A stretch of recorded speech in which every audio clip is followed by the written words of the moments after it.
Following the announcement of Final Fantasy XVI, we've since been given more details on the game's worlds through the official teaser website. Some details remain obscured, but there's an exciting amount of information about this new world of Valistea. And hopefully, unlike Final Fantasy XV's Tenebrae and much of Altissia, we'll actually get the chance to do some exploration.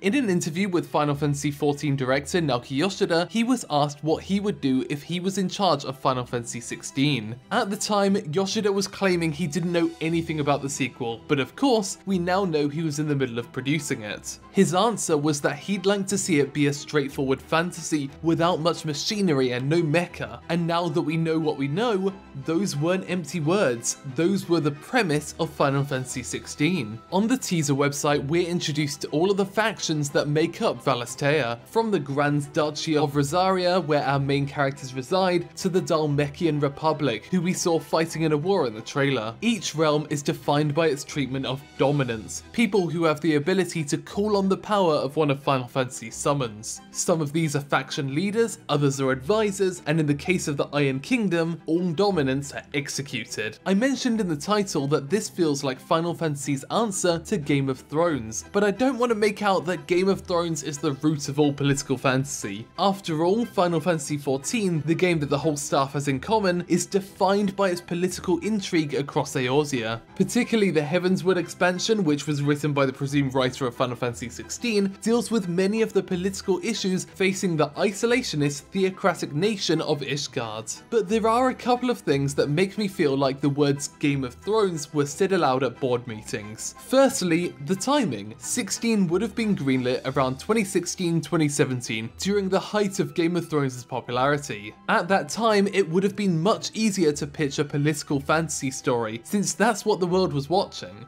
Then there's also lines like pledging swords in the trailer, which aren't really part of 14, and the buildings in the Duchy of Rosalia feel more like medieval Europe than any kind of throne room we've seen in the series up till now. Also, there is an isolationist and brutal nation I just mentioned called the Iron Kingdom, who live on a bunch of islands, who refer to themselves as Ironbloods, and I can't help finding some similarities between them and the Ironborn from Game of Thrones, who are also part of an isolationist and brutal nation called the Iron Islands, which are ruled by a king. I'm not saying it's a rip-off or anything, but that I can definitely see some inspiration. But in terms of the characters, they've only given us information on our main character, Clive, his brother Joshua, and their ward Jill, so we don't yet know about any party members we might have along the journey. But we have been told to expect more information next year.